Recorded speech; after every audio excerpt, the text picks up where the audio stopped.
o prêmio, a premiação da longevidade para a mídia, que a Cláudia ganhou, nós tivemos também uma outra história, um outro prêmio. Quando nós lançamos o prêmio Longevidade Bradesco para a mídia, nós também lançamos 2 outros prêmios. Um de pesquisa, e aqui está o SBGG, que a gente tem procurado promover.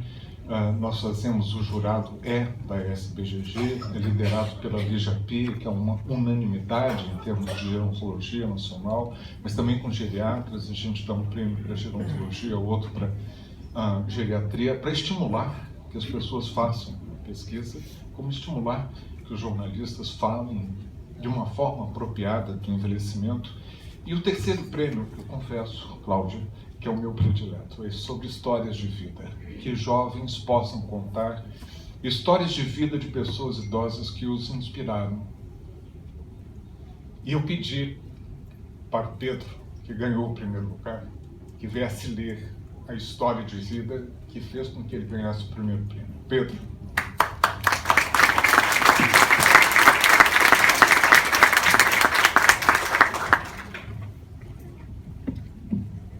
Boa tarde. Eu quero usar os meus 10 primeiros segundos para agradecer a Bradesco Seguros pela oportunidade e ao Alexandre Kalash pelo convite para estar aqui hoje com vocês. Ler a minha história nesse evento, assim como ter participado do fórum lá em São Paulo, é uma honra muito grande para mim. Muito obrigado. Um final mais que feliz é o título da minha história. Eu nasci adorando escrever e, assim como minha mãe, Bia, apaixonado pelas pessoas que me cercam e fazem minha vida muito melhor.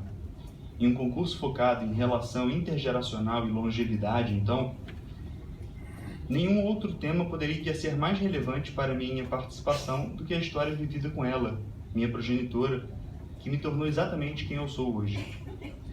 Tenho 29 anos e minha vida mudou radicalmente aos 18, na véspera do 50º aniversário de minha mãe. O presente, por ironia, foi o pior possível. Os seus exames denunciaram um câncer de pulmão, um adenocarcinoma, em ambos os lados. Isso definitivamente não combinava com ela, que, entusiasta de carteirinha e amante da vida, exercia a fisioterapia com amor, dançava com leveza e levava os dias sorrindo e ajudando as pessoas. Mas era a realidade e, a partir dali, eu precisaria aceitar. Havia um risco enorme de perder minha mãe em breve. Isso me foi dito, inclusive, por um tio, nada sensível, que, me preparando para a vida, à sua maneira, me informou que eu teria que virar o homem da casa, já que morávamos apenas minha mãe e eu, e sua morte estava perto.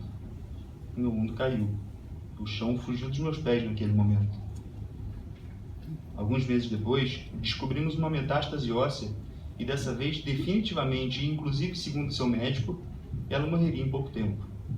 De 8 meses a 1 ano de vida era o seu melhor prognóstico.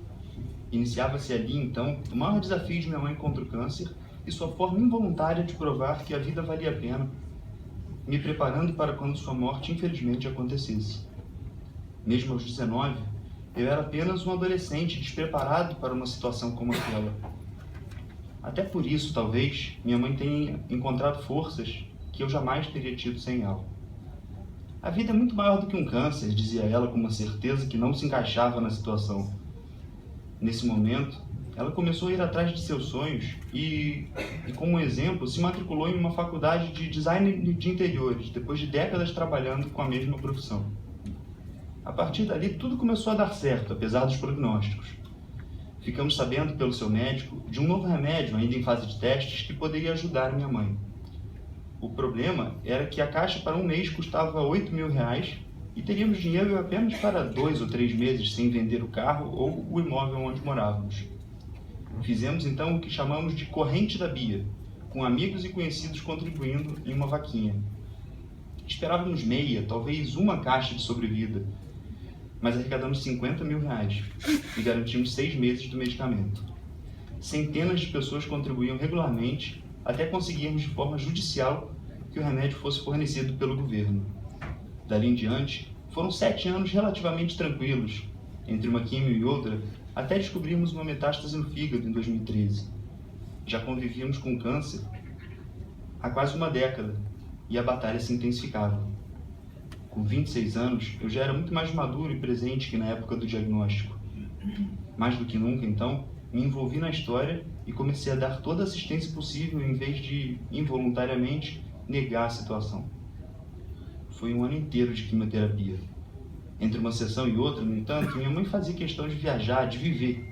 Visitou a Croácia, embarcando sozinha rumo a um país desconhecido, onde encontraria algumas amigas.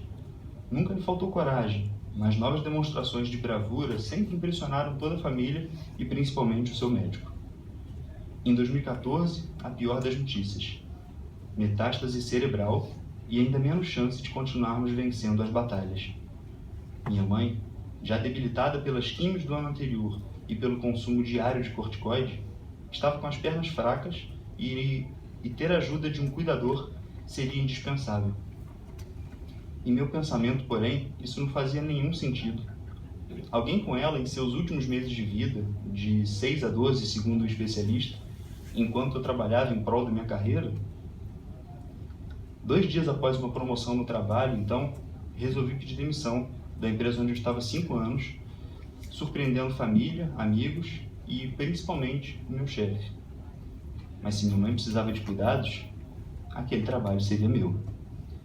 Um colchonete ao lado de sua cama, máquina zero no cabelo para acompanhá-la na calvície e noites mal dormidas ao seu lado me ensinaram que trocar fraldas, cozinhar, cuidar da casa e fazer pela minha mãe o que outrora ela havia feito por mim, assim como normalmente fazem as melhores mães, viria a ser a experiência mais gratificante dos meus então 27 anos de vida. Acompanhei a evolução de sua doença e sua perda de força dia após dia, estando presente em absolutamente todos os momentos. Ela precisava disso. Eu precisava disso. Queria estar com minha mãe até o fim, e assim foi. Respeitamos o que ela sempre disse: não queria morrer no hospital. Um home care foi instalado e tudo aconteceu conforme sua vontade. 10 anos depois do início, o câncer vencera. 10 anos depois, minha mãe morreu, de mãos dadas comigo e com suas pessoas preferidas da vida em seu próprio quarto. Ainda que o desfecho tenha sido sua morte, a história toda foi muito bonita de ser acompanhada. Apesar das metástases ao longo do caminho, nem por um momento ela desistiu de lutar, e enquanto havia a possibilidade, tudo foi feito para que sua vida continuasse normal, como sempre havia sido até ali. Meu maior medo sempre foi perder minha mãe, desde criança. Hoje, com 29 anos, eu posso afirmar: se ela precisava mesmo morrer, até nisso ela me ajudou na vida. Me fez estar o máximo possível preparado para algo que nunca estaremos 100%. A saudade dói, aperta, arde. Mas as lembranças e as conversas que tivemos nos seus últimos anos, e sobretudo nos últimos 7 meses de companhia diária, me tornaram uma pessoa muito, mas muito melhor do que antes. Do pior desfecho, esse foi o final mais feliz que nós poderíamos ter vivido. Muito obrigado.